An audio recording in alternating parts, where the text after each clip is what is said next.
देखिए मित्र, हम यहाँ के प्रधानाचार्य हैं और आप किसान हैं। विषय है खेती का। किसान क्या करता है? खेती करता है।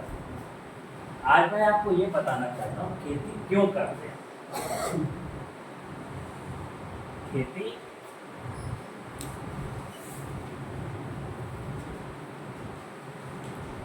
क्यों करते हैं। अब खेती समझ, खेती केवल फसल बोना खेती नहीं है। हकीकत में जो सनातन में है, खेती का मतलब है एक जीवन यापन के लिए की जाने वाली क्रिया। किसके लिए? हर व्यक्ति को, हर जीव को, यहाँ पर हर जीव खेती करता है। एक खेती माने कर्म। खेती क्या है?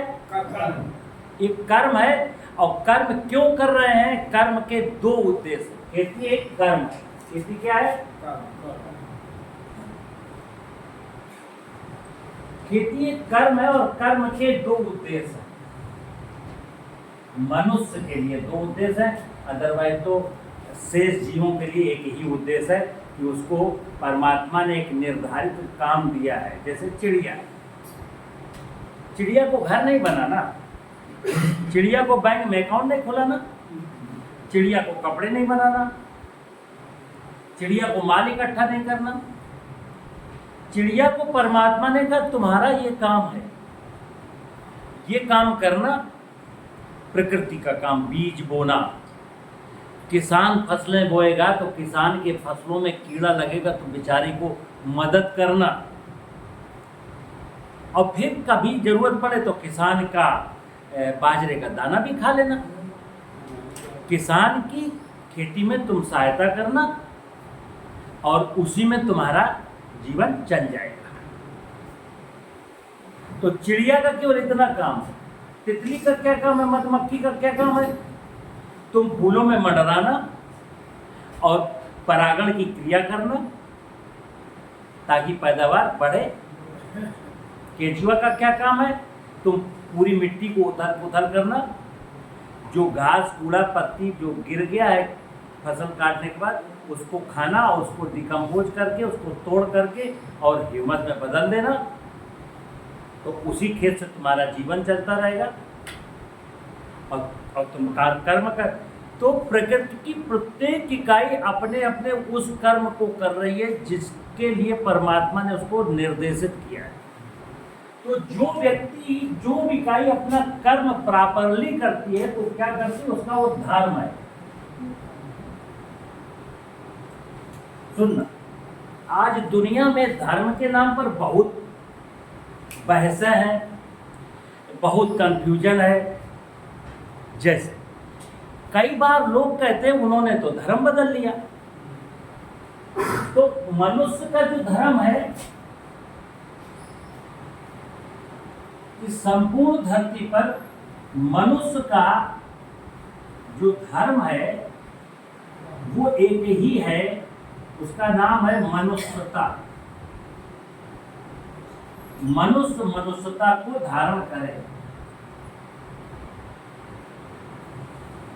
मनुष्य वो काम करे जिसके लिए परमात्मा ने उसको धरती में मनुष्य के रूप में अवतरित किया। वो काम करे जो परमात्मा ने बताया था, वही धर्म है। तो सारी धरती के हर व्यक्ति का एक ही धर्म है। क्या? कि वो प्रकृति की जिस व्यवस्था में, प्रकृति का मतलब है पंचमहाभूत, वनस्पतियां और नाना प्रकार के जीव। हम कहाँ रहते हैं? हम भगवान की गोद में रहते हैं। शिव बाबा की गोद में धरती के ऊपर ही तो चलते फिरते खेती करते हैं। सूरज की रोशनी से मुझे देखता हूँ, आकाश की वजह से अनंत आकाश ऊंचाइयों में उड़ता हूँ। पानी के बिना काम नहीं चल सकता, हवा के बिना काम नहीं चल सकता। तो पंचमहाभूत ही तो हैं ये सब। फिर मुझे गेहूँ खाना है, मुझे टमाटर खाना है, मुझे मटर खाना है, मुझे अंगूर खाना, क्या वनस्पतियाँ सब। मुझे गाय का दूध पीना है, बकरी का दूध पीना है, क्या है, जीव जंतु है। तो मनुष्य का संपूर्ण जीवन किस पर निर्भर है? इस मनुष्य का संपूर्ण जीवन प्रकृति की व्यवस्था, मनुष्य का संपूर्ण जीवन प्रकृति की व्यवस्था पर निर्भर है। अतः प्रकृति की व्यवस्था को निरंतर खूबसूरत बनाए रखना यही मनुष्य का केवल धर्म है। इसके बाद बाकी, अगर ये धर्म तुमने निभा लिया तो पूजा हो गई, साधना हो गई, आराधना हो गई, यज्ञ आपका पूरा हुआ, ध्यान पूरा हुआ। धर्म के नाम पर जितने भी शब्द है ना, पूजा, साधना, उपासना, आराधना, सब कंप्लीट। अगर प्रकृति की व्यवस्था को मैंने सुधार दिया, प्रकृति की व्यवस्था को नहीं बिगाड़ा, तो आप बहुत बड़े धार्मिक हो, आप इस जगत के शंकराचार्य हो। और अगर जाने अनजाने आपसे धरती को क्षति हुई है, आपसे जंगल को क्षति हुई है, आपसे पानी को क्षति हुई है, आप से किसी जीव जगत को क्षति हुई है, तो फिर मैं बता दूं, ये व्यक्ति धार्मिक नहीं हो सकता, ये अधार्मिक हो गया। ये कहता था मैं धर्म को पालता हूं, मैं पूजा करता हूं, शिवलिंग में दूध चढ़ाता हूं, शाम को 1 घंटा घंटी बजाता हूं, मैं ये करता हूं। तुम केवल पाखंड करते थे और कुछ नहीं करते। मित्र, हम जहां रहते हैं वो मेरा घर है, और जो व्यक्ति अपने घर को उजाड़ दे, घर को उजाड़ना ही कौन सा धर्म है भाई? तो आज की तारीख में मैंने बोला, सारे के सारे लोग, दुनिया का हर धर्म गुरु, अगर दुनिया में कहीं अधर्म का, पाखंड का वातावरण है तो धार्मिक गुरुओं की वजह से। उन्होंने आम आदमी को धर्म सिखाया ही नहीं, क्योंकि ये असली धर्म में क्या है, यहाँ व्यवसाय नहीं है। ध्यान रखना, कागज का नोट नहीं है यहाँ, और किसी भी पुराण में, वेद में कहीं भी कागज का नोट का वर्णन भी नहीं है। समस्त ग्रंथों में, समस्त धार्मिक ग्रंथों में कहीं कागज के नोट का वर्णन नहीं है। वहां वर्णन किसका है? 3 चीजें हैं, सुख, शांति,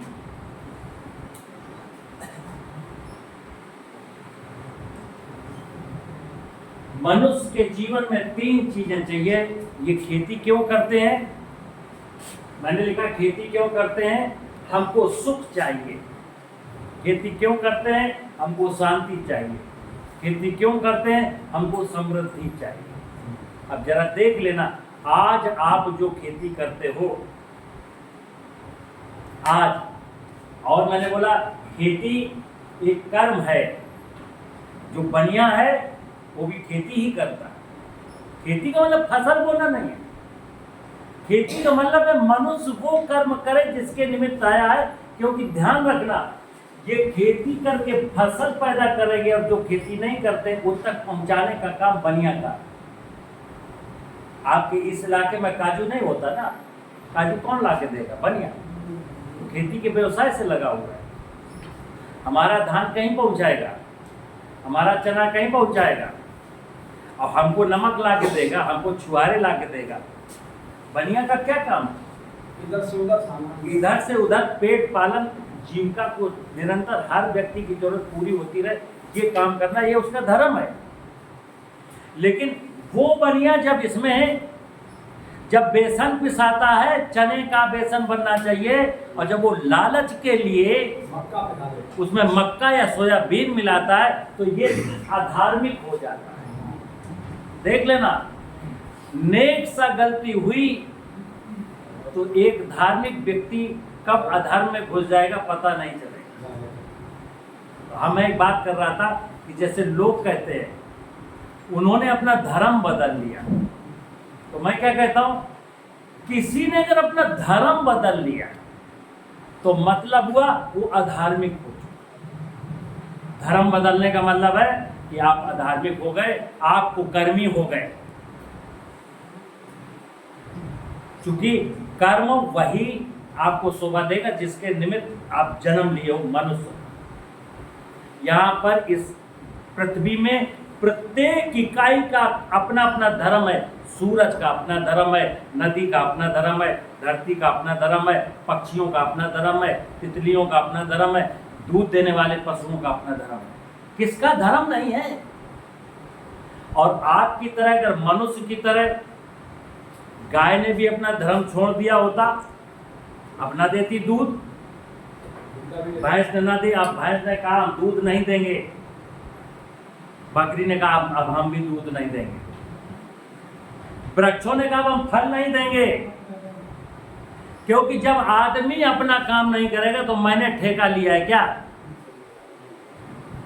ठीक है ना? तो सुनना, तो खेती क्यों करते हैं?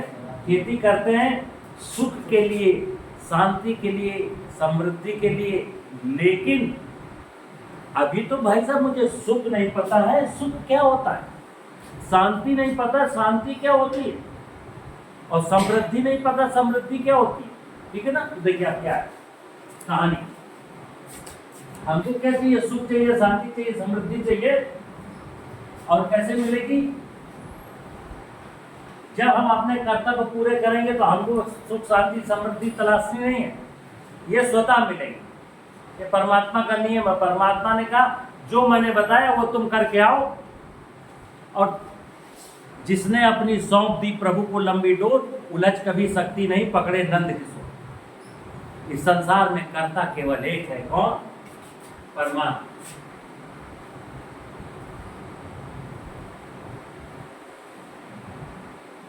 कर्ता कौन है? जैसे हम आप कहते हो मैं खेती करता हूं, खेती, किसान कहता हम खेती करते हैं। बस यहीं से गड़बड़ हुआ। कैसे? खेती आप नहीं करते। सुनना, एक जमीन 5 एकड़ भूमि का टुकड़ा, आपने उसको जोता है। एक क्रिया की, क्या? जोता है। दूसरी क्रिया क्या की है? बीज डाला है। बीज को उगाएगा कौन? जमीन। बीज को अपने ऊपर खड़ा कौन करेगी? जमीन। उस पौधे को पालेगी कौन? जलवायु। उस पौधे के फलने और फूलने तक प्रकृति आपका कौन सा काम? आपने खेत जोता और बोया, फिर क्या? फसल काटी। सिर्फ क्या की? काटी। और आप कहते हो खेती मैंने की। पौधे के जमने से लेके फूल आने और फलियां बनने तक कौन खेल कर रहा था? कौन काम कर रहा था? परमात्मा, प्रकृति। और आप कहते हो मैं खेती कर रहा हूं। तो प्रकृति का ज्यादा रोल है। हमारा कितना है? 1%, 2%, 5%, 10%। शेष काम प्रकृति का है। तो प्रकृति के बारे में क्या करना है? ये प्रकृति जब कुछ काम करेगी तो प्रॉपर काम करेगी। समझना, जो प्रकृति करेगी वो अच्छा करेगी, और जब हम करेंगे तो गड़बड़ हो जाएगा। क्यों? हम जानते नहीं। तो क्या होगा? हमारी अज्ञानता में। वैज्ञानिकों ने कहा खेती किसान करता है, और खेती में टेक्नोलॉजी। अब कहां से आई? टेक्नोलॉजी।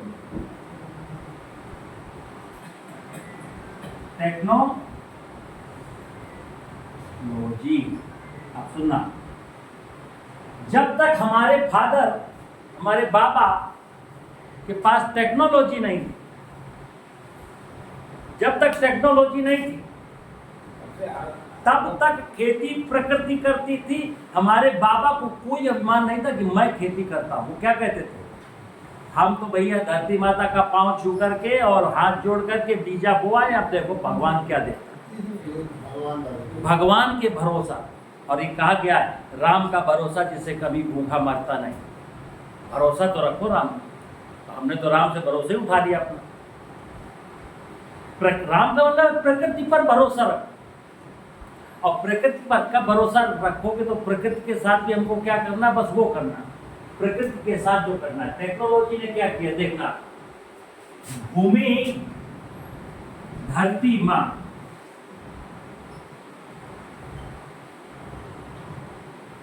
मैं कई बार कहता हूं खेती दर्शन का विषय है, खेती दर्शन शास्त्र का विषय है, खेती अर्थशास्त्र का विषय नहीं है, ध्यान रखना।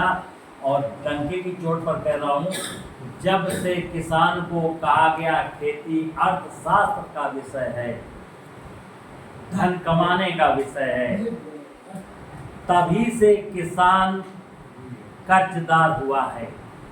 और जब तक किसान को ये नहीं बताया गया था कि खेती धन कमाने का विषय है, तब उसके घर में सोने चांदी के भंडार हुआ करते थे। क्यों? लागत नहीं थी। देखिए आप सनातन कृषि में क्या, जो पुरानी कृषि है 100 साल पहले की, सनातन कृषि में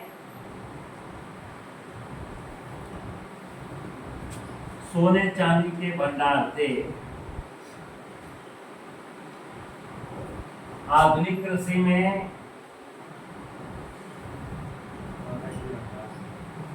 किसान कर्जदार है।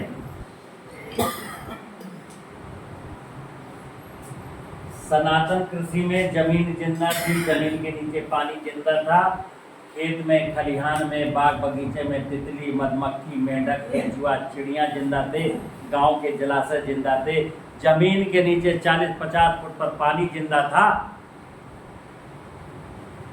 आधुनिक कृषि में क्या हुआ, धरती बंजर हो गई, धरती के नीचे का पानी खत्म हो गया, जंगल कट गए, चिड़िया गायब, मधुमक्खी गायब, तितली गायब, केंचुआ गायब, मेंढक गायब। रोता बिलखता किसान, कर्ज में डूबा हुआ किसान और आत्महत्या के लिए मजबूर होता किसान। यहाँ एक खेल क्या हो रहा है, आपको मैंने बोला परमात्मा ने आपको आंख दी है, परमात्मा ने आपको आंख दी है सुनना,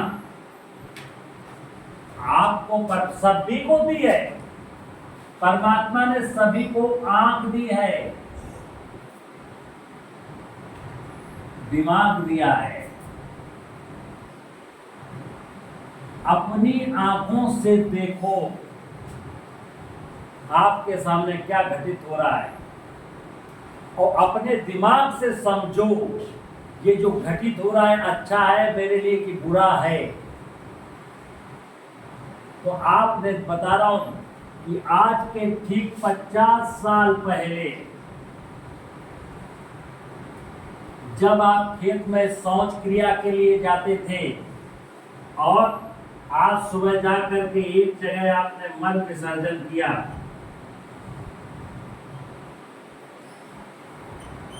अगले दिन 24 घंटे के अंदर ये मिट्टी में बदल गया। आपने देखा है लेकिन आप भूल गए।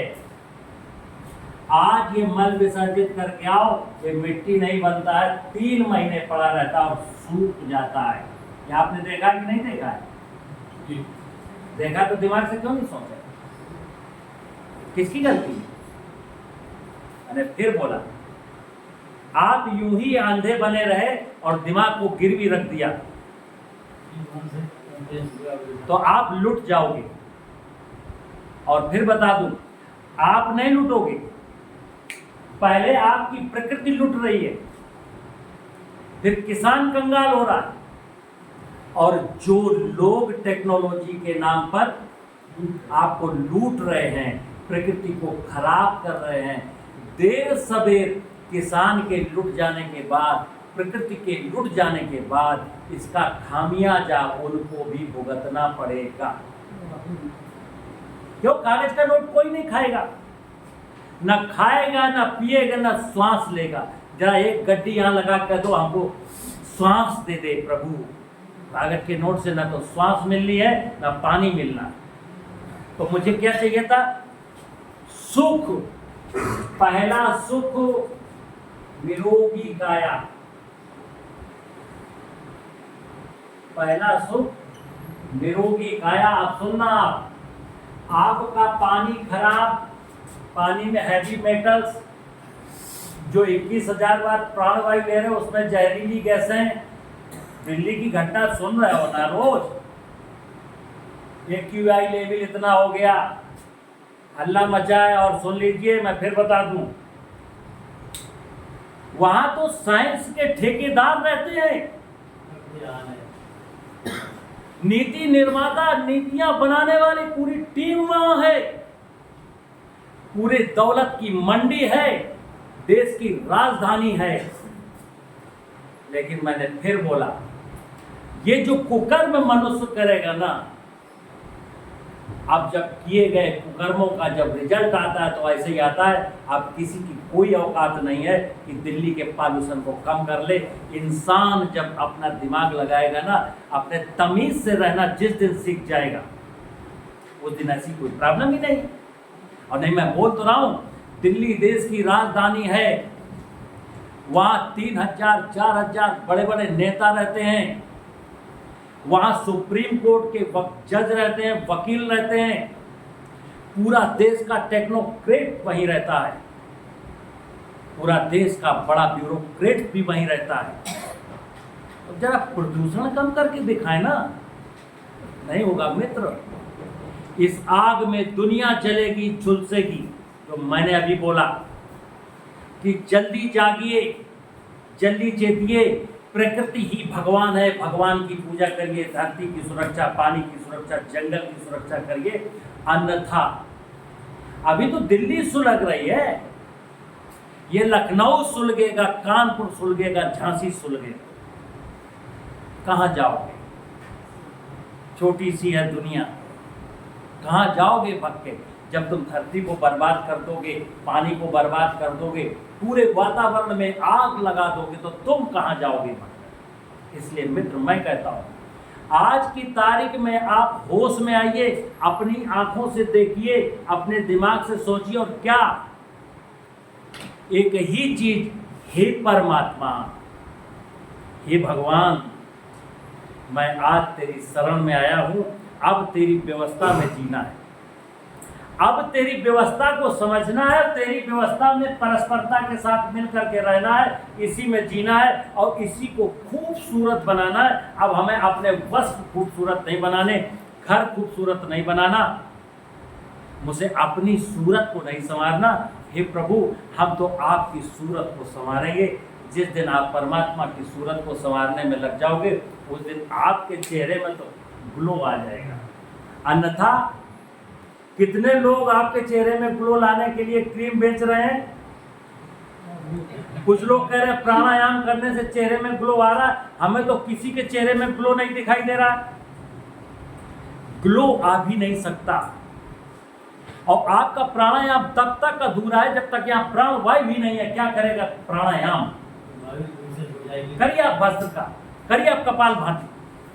जब इस आबो हवा में शुद्ध ऑक्सीजन ही नहीं बचेगी तो प्राणायाम करके कर क्या लेंगे? और सुनिए, प्राणायाम का असली मकसद है कि मेरे अंदर जो प्राण चेतना, जो परमात्मा का जो प्राण है, जिसको मैंने क्या बोला, हम अपने शरीर की इंद्रियों के वशीभूत होकर के उस चेतना को ध्यान में नहीं रख रहे हैं, उस परमात्मा का जो अंश है उसका निर्देश का पालन नहीं कर रहे हैं। तो प्राणायाम का मतलब है कि हे ईश्वर, आज मैं जाग गया हूँ, आज से मैं अपने प्राण, जो प्राण चेतना दे रही मेरे अंदर है, मैं उसके निर्देश का पालन करूँ।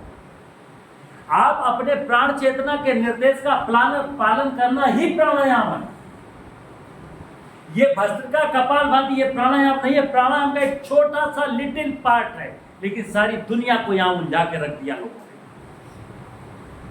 हमें जागना है। क्या करना? कुछ नहीं करना मित्र, मैंने बोला इस संसार में कर्ता केवल एक परमात्मा। मनुष्य को कुछ नहीं करना, तमीज से रहना आना चाहिए। भगवान की गोद में, जिस आंचल में आप माँ के जिस आंचल में शरण लियो, उसके आंचल को फाड़ोगे, उसके आंचल को नोचोगे, ये तो ठीक नहीं है। हम अभी क्या कर रहे हैं? धरती के आंचल को जहरीला बना रहे हैं। धरती माँ के अंदर जो दूध है, पानी के रूप में जो अमृत है, उसमें मैं विष घोल रहा हूं। धरती माँ जिन वस्त्रों से कवर्ड है, उनको मैं बस उसका चीर हरण कर रहा हूं। यार, एक द्रौपदी का चीर हरण तो छोटी घटना है। आज इस कलयुग में तो मैंने आध्यात्मिक मां, जहां द्रौपदी जन्म लेती है, जहां सीता जन्म लेती है, जहां करोड़ों सीताओं ने जन्म लिया, जब उस मां को मैं नंगा कर सकता हूं, तो आम स्त्री को आप कैसे छोड़ेंगे? हमारी तो आंख का पानी मत।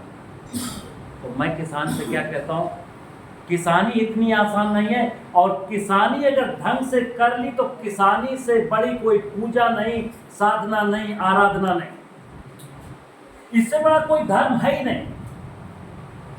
और धर्म के बारे में और मैं बता दूं, धर्म किसी धार्मिक स्थल का, धार्मिक पुस्तक का मोहताज नहीं है। फिर सुनिए, धर्म, यहां मैंने बताया ना, धर्म, कर्म, धर्म, धर्म किसी धार्मिक पुस्तक का, धार्मिक स्थल का और धर्म गुरु का मोहताज। इसलिए धर्म को किसी धार्मिक पुस्तक में मत खोजना, खोज नहीं पाओगे। किसी धर्म स्थल में मत खोजना, खोज नहीं पाओगे। किसी धार्मिक गुरु से मत पूछा, वो बता नहीं पाएगा, क्योंकि धर्म वो भी नहीं जानता है। धर्म मनुष्य के सद्विचारों, समझना बात, धर्म मनुष्य के सद्विचारों, सद आचरणों, सद कर्मों। धर्म मनुष्य के सद्विचारों, सद आचरणों, सदकर्मों से प्रकट होता है। समझ लेना, आपके सद्विचार किसके प्रति? इस प्रकृति की व्यवस्था के प्रति। ये जो प्रकृति की व्यवस्था है, प्रकृति की व्यवस्था में क्या, देखिए, पंच महाभूत हैं, मतलब धरती, पानी, हवा, आकाश, अग्नि। फिर क्या है? वनस्पतियां हैं। फिर क्या है? जलचर है, थलचर है, और क्या है? नभचर है। कितनी चीजें मेरे सामने हैं। पंच महाभूत यानी जड़ जगत, जीव जगत के रूप में वनस्पतियां, जलचर, थलचर, नभचर और स्वयं मैं मतलब मनुष्य। इतनी सी तो दुनिया है। तो आप मनुष्य के लिए क्या करने वाले? मनुष्य के बारे में आपके क्या सद्विचार है? मतलब मनुष्य के बारे में, पंचमहाभूत के बारे में, वनस्पतियों के बारे में, जलचर के बारे में, थलचर के बारे में, नभचर के बारे में सद्विचार, यानी इनके साथ आप तितली के बारे में क्या सोचते हो? चिड़िया के बारे में क्या सोचते हो? आप बाजार में जाती हुई एक लड़की के बारे में क्या सोचते हो? आप अपना अपना गिरेबान छांट लेना भाई साहब। आप एक बूढ़ी स्त्री के बारे में क्या सोचते हो? आप एक बाबा के बारे में क्या सोचते हो? मतलब हमारे पिताजी बुढ़े हो गए तो मेरे पिताजी हैं, और बाजार में किसी दूसरे के पिताजी हमको दिखते हैं, ए बुढ़े, अंधा हो गया साले, यही सब होते हैं ना। आपके विचार गंदे हैं, और जो विचार गंदा होता है, फिर बता दो, विचार गंदे होने के बाद वो व्यक्ति आचरणों से, कर्मों से गंदा होता ही है। तो मैंने क्या बोला अभी, सद आचरण और सद कर्म भूल जाओ। बात आज केवल है सद विचार। आप सोचते क्या, किसी के बारे में क्या सोचते? कहा गया है कि जो बोगे वो काटोगे। तो अभी हम खेती में क्या बोते हैं? खेती में मुझको किसने कहा कि खेती में तुमको यूरिया डालना, डीएपी डालना, पोटाश डालना, कीड़ा मारने की दवा डालना है? किसने कहा? देखिए, प्रकृति की व्यवस्था जिस दिन जिंदाबाद हो जाएगी ना, आपको चद्दर तान के सो जाना। जब कुछ करना है तो मेड़ बनानी है, पेड़ लगाने हैं, किसी भी जीव जगत को मारने का प्रयास नहीं करना, किसी भी पदार्थ को जलाना, फेंकना, आग लगाना नहीं है। और एक साजिश और चल रही, बेच दो। अभी पराली बेच दो। दो चीजें, पराली जलानी नहीं है, गलत बात, लेकिन पराली बेच दो, ये और जघन्य अपराध है। कारण सुनना, पराली आप जलाएं या पराली इंडस्ट्री वाला जलाए, पराली तो जलेगी। लेकिन मैं कह रहा हूं, पराली कोई खरीद के क्यों जलाए? कोई ये क्यों नहीं कहता ये पराली खेत का भोजन है, ये पराली धरती माता का भोजन है, क्योंकि धरती माता से इतना पैदा करना है तो धरती माता को भी कुछ देना पड़ेगा। इसलिए इस पराली से, इस पुआल से, इस फसल अवशेष से मैं खाद बनाने की एक टेक्निक बता रहा हूँ। गड्ढा खोदिए, खाद बनाइए, जहाँ से आया था उसको लौटा दीजिए, आपको फर्टिलाइजर की जरूरत नहीं पड़ेगी। लेकिन लोग सोच नहीं चाहते ऐसा।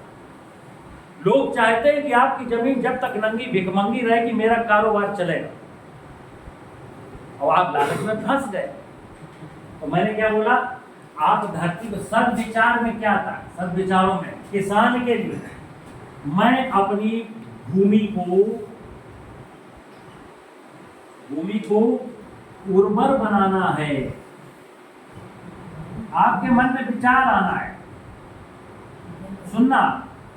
आप आज विचार में ये तो लाओ कि मुझे अपनी जमीन को उर्वर बनाना है, बन जाए। विचार पहले आए, अगर विचार नहीं आए तो नहीं बनेगी, नहीं बनेगी। मैं लाख सिखाऊं, मैंने कहा सद्विचारों से कुछ क्रिएट होने वाला है।